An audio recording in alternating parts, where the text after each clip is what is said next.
नमस्कार, आप देख रहे हैं 4 PM। मैं हूं आपके साथ सिमरन। इस बुलेटिन में हम बात करेंगे देश और दुनिया की तमाम बड़ी खबरों की, लेकिन उससे पहले एक नजर आज की मुख्य सुर्खियों पर।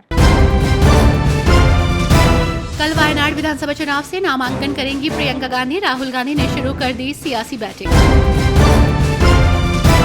वक्फ बिल पर जेबीसी की बैठक में हंगामे के बाद एक्शन। टीएमसी सांसद कल्याण बनर्जी एक दिन के लिए सस्पेंड। हरियाणा से लिया सबक। कांग्रेस हाईकमान ने महाराष्ट्र में नहीं होने दिया लोकल को वोकल। सीट शेयरिंग फार्मूले को किया मैनेज। 2024 में लगे झटके का असर नहीं भूलेगी बीजेपी। महाराष्ट्र झारखंड में दिखाई तेजी।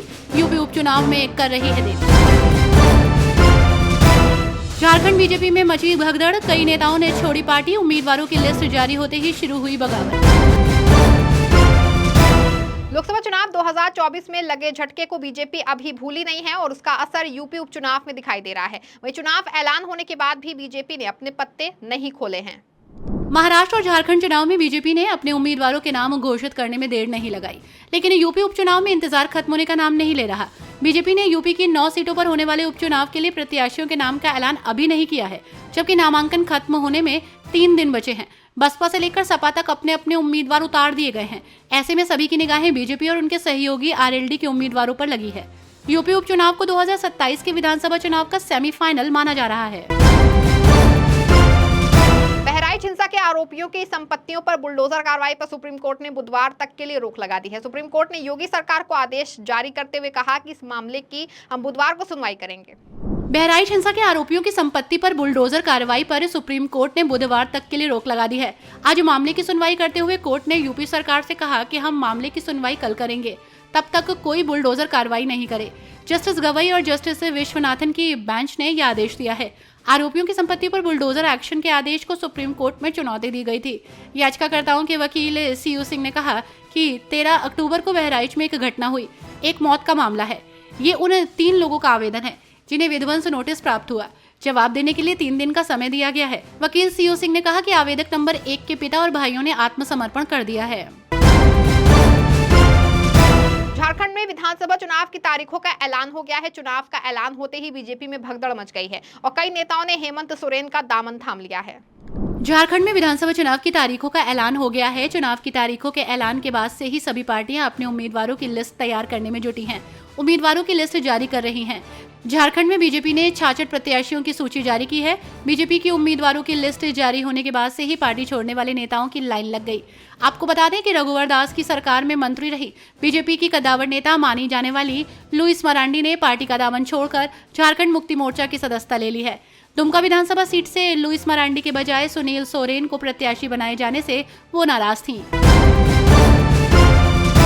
20 नवंबर को होने वाले विधानसभा चुनाव के लिए 15 अक्टूबर से महाराष्ट्र में आदर्श आचार संहिता लागू है। इस बीच शिवसेना के विधायक की गाड़ी से 15 करोड़ रुपए जब्त किए गए हैं, जिसको लेकर संजय राउत ने बड़ा दावा किया है। 20 नवंबर को होने वाले विधानसभा चुनाव के लिए 15 अक्टूबर से महाराष्ट्र में आदर्श आचार संहिता लागू है। इस दौरान पुणे ग्रामीण पुलिस ने बड़ी कार्रवाई करते हुए सोमवार को 5 करोड़ रुपए जब्त किए हैं। फिर शिवपुर प्लाजा के पास एक कार से कैश जब्त किया गया है। इस बीच एक्स पर एक पोस्ट कर शिवसेना यूबीटी सांसद संजय राउत ने दावा किया कि महाराष्ट्र के मुख्यमंत्री एकनाथ शिंदे की पार्टी शिवसेना के विधायक की गाड़ी से 15 करोड़ रुपए जब्त किए गए हैं। मीडिया से बातचीत के दौरान संजय राउत ने कहा कि पुणे में 2 गाड़ियों से 15 करोड़ रुपए मिले हैं। एकनाथ शिंदे जो पैसा दे रहे थे उसका पहला किस्त जा रहा था। विधायक के लोग गाड़ी में थे, लेकिन एक फोन कॉल आने के बाद ही गाड़ी को छोड़ दिया गया। राज्य के कई विधायकों को 15-15 करोड़ रुपए दिए जा रहे हैं। राहुल गांधी के खिलाफ दायर एक जनहित याचिका को कर्नाटक हाईकोर्ट ने खारिज कर दिया है और हाईकोर्ट ने याचिकाकर्ता पर जुर्माना भी लगाया है। कर्नाटक हाईकोर्ट ने एक जनहित याचिका को खारिज कर दिया है। इस याचिका में मांग की गई थी कि कांग्रेस नेता राहुल गांधी भारतीय महिलाओं की गरिमा को कथित रूप से धूमिल करने के लिए माफी मांगे। ये जनहित याचिका में कहा गया है कि राहुल गांधी ने जनता दल सेक्युलर के पूर्व सांसद प्रज्वल रेवन्ना पर झूठा आरोप लगाया था। उन्होंने 400 महिलाओं के साथ रेप किया और इस कृत्य को फिल्माया, इसे सामूहिक रेप बताया। मुख्य न्यायाधीश एनवी अंजारिया और जस्टिस के अरविंद की पीठ ने याचिका को खारिज करते हुए कहा कि ये न्यायिक समय की बर्बादी है। साथ ही याचिका दायर करने वाले ऑल इंडिया दलित एक्शन कमेटी पर 25,000 रुपए का जुर्माना भी लगाया। महाराष्ट्र झारखंड में सीट शेयरिंग को लेकर के सीपीआईएम नेता सुभाषिनी अली ने अपनी प्रतिक्रिया दी है। महाराष्ट्र और झारखंड चुनाव के लिए एनडीए पूरी तरह से तैयार नजर आ रहा है। सभी राज्यों में एनडीए के प्रत्याशियों का ऐलान हो रहा है, मगर दूसरी तरफ इंडिया गठबंधन में सीट शेयरिंग को लेकर घमासान मचा है। इस कड़ी में सीपीआईएम नेता सुभासिनी अली ने कहा कि बहुत अच्छी बात है, बीजेपी के खिलाफ झारखंड और महाराष्ट्र में दो बड़े गठबंधन हैं। उन दोनों में लोगों ने उदारता दिखाई। सीटों पर बातचीत काफी ठीक ठाक चल रही है, सीटों का बंटवारा भी हो रहा है, लोग जिद छोड़ रहे हैं। ये आगे के लिए बहुत अच्छा संकेत है। दिल्ली में लगातार बढ़ रहे प्रदूषण को देखते हुए पर्यावरण मंत्री गोपाल राय ने बड़ी प्रतिक्रिया दी है। दिल्ली के पर्यावरण मंत्री गोपाल राय ने कहा कि वायु गुणवत्ता प्रबंधन आयोग ने जीआरएपी के 4 चरण बनाए हैं, जिसमें 200 से 300 के बीच जब AQI होता है तो जीआरएपी 1 लागू होता है। वहीं जब AQI 300 से ऊपर बढ़ता है तो जीआरएपी 2 के नियम लागू होते हैं। क्योंकि AQI 300 से ऊपर बढ़ रहा है, इसलिए पूरे दिल्ली एनसीआर में जीआरएपी 2 के नियम आज से लागू कर दिए गए हैं। जीआरएपी 2 में डस्ट पॉल्यूशन को कंट्रोल करने के लिए पानी के छिड़काव का काम किया जा रहा है। मेट्रो और बसों की फ्रीक्वेंसी को बढ़ाने के निर्देश दिए गए हैं।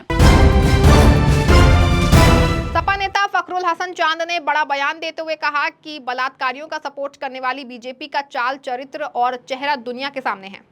समाजवादी पार्टी के नेता फखरुल हसन चांद ने कहा कि उत्तर प्रदेश में बलात्कारियों का सपोर्ट करने वाली भारतीय जनता पार्टी का असल चेहरा आज दुनिया के सामने है। इसलिए बीजेपी से समाजवादी पार्टी को किसी उपदेश की जरूरत नहीं है। तो वहीं उत्तर प्रदेश के सरकारी अस्पतालों की हालत खस्ता है, क्योंकि ना वहाँ कोई डॉक्टर होता है और ना ही स्ट्रेचर। कोविड में उत्तर प्रदेश की स्वास्थ्य सेवाओं को सभी ने देखा था, और अब स्वास्थ्य सेवाओं को लेकर भारतीय जनता पार्टी की सरकार से जनता को कोई उम्मीद नहीं है। इस बुलेटिन में फिलहाल बस इतना ही। ऐसी तमाम राजनीतिक खबरों के लिए बने रहें और जुड़े रहें 4 PM के साथ। धन्यवाद।